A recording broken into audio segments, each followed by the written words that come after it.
시청자 여러분 안녕하십니까? 국현호입니다. 안녕하세요. 전주리입니다. 10월 13일 토요일 남북예창 시작합니다. 먼저 오늘 준비한 주요 소식부터 보시겠습니다.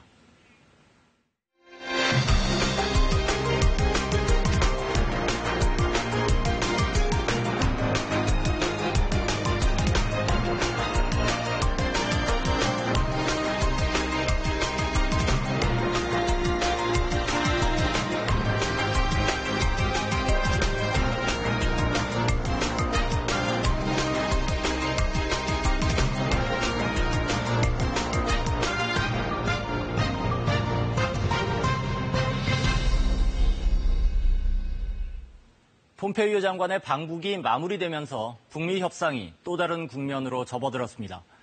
조만간 북미 실무협상단이 본격 가동될 전망이고 풍계리 핵실험장의 폐기 상황을 검증할 국제사찰단도 방북길에 오를 것으로 예상됩니다. 그 결과에 따라 2차 북미 정상회담의 구체적 시기와 장소도 가닥이 잡힐 것으로 보이는데요. 그렇다면 북미가 이미 폐기된 풍계리 사찰에 합의한 이유는 무엇이고 또 2차 북미 정상회담까지 남은 변수는 무엇일까요? 이다솜 리포터가 정리했습니다. 석 달 만에 다시 방북길에 오른 폼페이오 미국 국무장관. 이번 평양 방문은 김정은 위원장을 만나지 못한 채 사실상 빈손으로 돌아왔던 지난번과는 사뭇 달랐습니다. 곧바로 김 위원장을 만나 재회의 기쁨을 나누고 불편하지 않습니까? So is everything okay? Everything's great.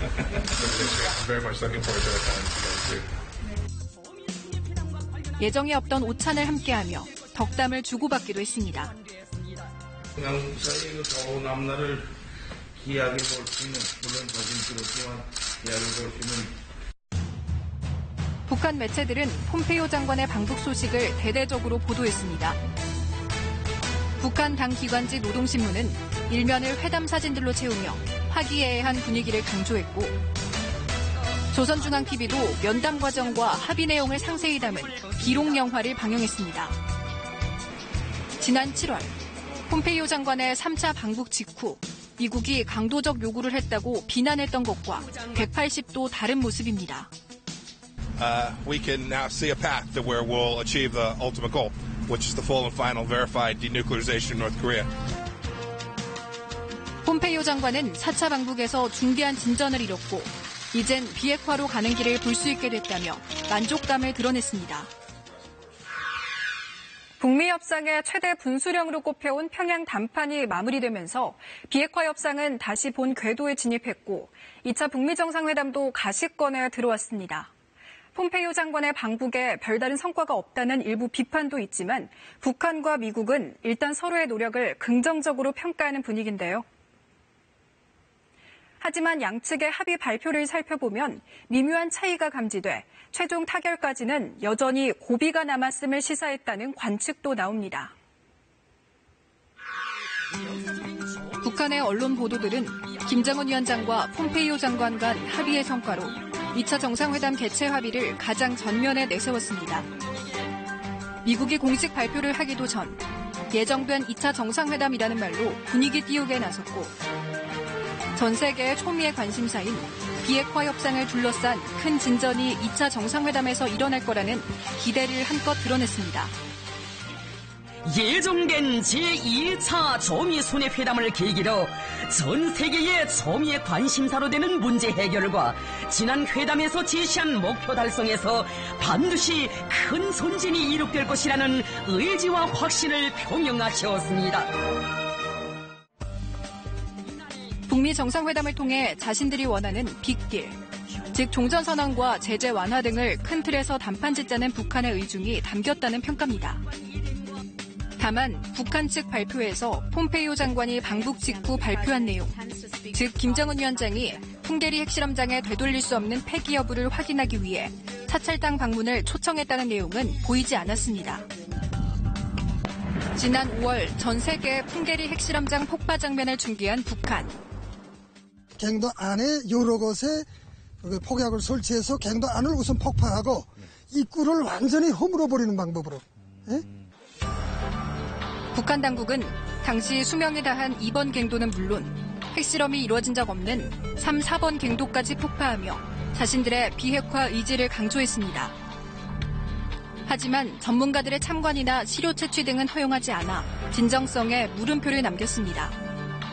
이번 사찰단 초청은 일각에서 필요성을 주장해온 현존하는 핵에 대한 사찰은 아니지만 북미가 팽팽하게 맞서왔던 사찰 부분에 첫 발을 내디뎠다는 점에서는 긍정적 신호로 볼 수 있습니다. 동창리 미사일 발사장, 영변 핵시설 등 향후 북한의 전 비핵화 과정에서 사찰과 검증이 반드시 뒤따른다는 원칙을 만드는 시작이 될 수 있다는 겁니다. 어떻게 보면 사찰 검증이라는 어떤 형식을 통해 가지고 확인시켜주는 그 과정이 곧 이후에 계속 전개될 본격적인 비핵화의 어떤 하나의 패턴을 만들어내는 의미가 있습니다. 즉 말해서 사찰 검증의 패턴을 만들어내는 조치로서 초기 조치로서 의미를 가질 수 있다. 또 한편에서는 북한의 비핵화 의지나 실천 이런 부분들을 재차 다시 한번 확인시켜주는 그런 계기가 될 수도 있다고 봅니다. 하지만 폼페이오 장관의 방북 성과에 대한 회의적인 시선도 여전합니다. 미국 전문가들은 북한의 뒤늦은 풍계리 사찰 수용에 대해 새로운 돌파구로 치장한 낡은 양보라고 평가하는가 하면 김정은 위원장이 미국에 같은 차를 또 팔았다고 꼬집기도 했습니다.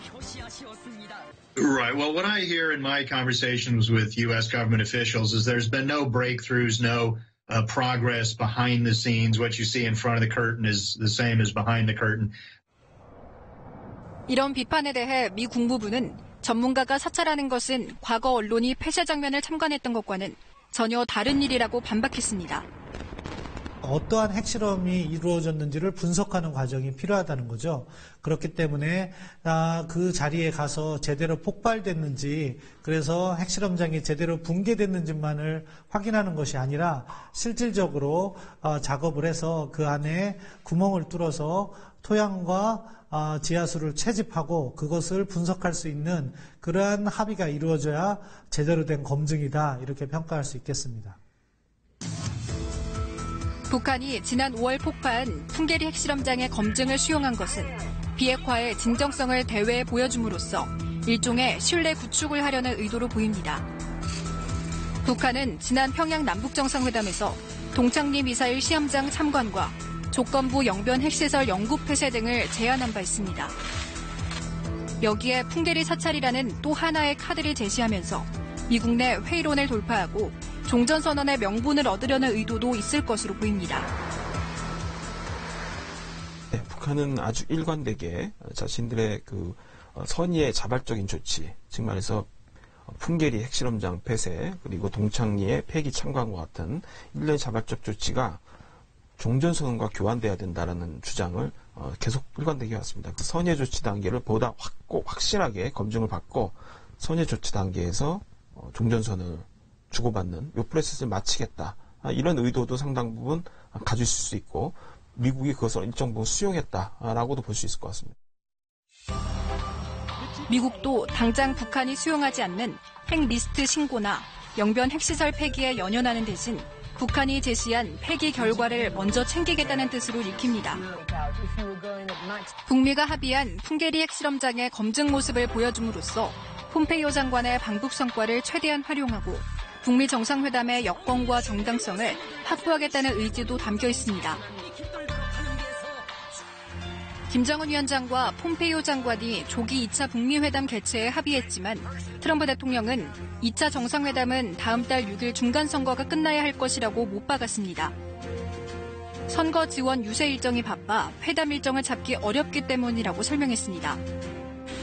여기엔 중간선거에 도움이 되는 합의를 다음 달 초까지 이끌어내기 어렵다는 현실적 판단이 녹아있다는 게 워싱턴 외교가의 분석입니다. 정상회담을 서두르기보다는 꼼꼼하고 완벽한 비핵화 과정을 밟으면서 대북 압박도 늦추지 않는 모습을 보임으로써 비핵화 협상에서 우위를 선점하겠다는 의도로 풀이됩니다. We haven't removed sanctions. We have very big sanctions. I'd love to remove them, but we have to get something for doing it. 이제 관심은 북미 두 나라가 조속히 개최하기로 합의한 실무 협상으로 옮겨가고 있습니다. 비건 미 국무부 대북정책특별대표와 최선희 북한 외무성 부상 간의 실무협상 채널은 2차 북미 정상회담의 구체적 일정을 물론 비핵화와 상응 조치의 로드맵을 작성하는 중대한 임무를 맡을 것으로 보이는데요. 2차 북미 정상회담이 미국 중간선거 이후로 미뤄지면서 다소 숨고르기를 할 시간을 벌었다는 분석도 있는 반면 중간선거 결과에 영향을 받게 돼 불확실성이 더 커졌다는 우려도 나옵니다. 2차 정상회담에 대해 양측이 모두 적극적 의지를 확인한 만큼 실무 협상은 조만간 열릴 것으로 예상됩니다. 풍계리 핵실험장, 미사일 엔진 시험장과 발사대 폐기 등을 검증하기 위한 사찰단의 구성과 파견이 가장 먼저 논의 테이블에 오를 것으로 보입니다. 북한과 미국은 여전히 핵 협상에 큰 줄기를 놓고 이견을 보이는 상황. 북한이 최소한의 체제 안전 보장을 위한 종전선언에 제재 완화까지 얹어 요구하고 있는 반면 미국은 여전히 구체적인 비핵화 조치가 선행돼야 한다는 입장입니다. 서로 다른 빅딜 구상에 대한 견해를 실무 협상에서 어느 정도까지 좁히냐에 따라 정상회담에 대한 대략의 윤곽이 나올 것으로 보입니다. 불과 4주도 남지 않은 중간선거 결과도 북미 비핵화談判에 중요한 변수가 될 것으로 보입니다. 이와 관련해 비건 특별대표는 최선희 외무성 부상에게 최종 마무리를 위해 최대한 빨리 만나자고 제안했다고 밝혔습니다. 결국 트럼프 대통령과 김정은 위원장 또는 폼페이오 국무장관과 김영철 부위원장 간의 합의가 구체적인 부분까지 이어지지 못했다는 것을 의미하기 때문에 스티브 비건과 최선희 외상의 그런 실무 협상을 통해서 구체적인 절차나 과정 부분, 어떻게 보면은 디테일은 악마에 있다고 하는데 그런 어려운 협상을 진행해야 되는 과제를 안겨준 거죠. 문재인 대통령은 2차 북미 정상회담이 한반도를 넘어 동북아 지형을 근본적으로 변화시키는 시작점이 될 것으로 평가했습니다. 북미 간 만남에 이어 북한과 중국, 러시아, 일본 등 당사국들의 대화가 이어지게 되면 길었던 동북아 냉전 체제를 끝내는 것도 기대할 수 있다는 겁니다. 이르면 다음 달 있을 북미 정상회담이 그 시작점이 될 수 있을지 주목됩니다.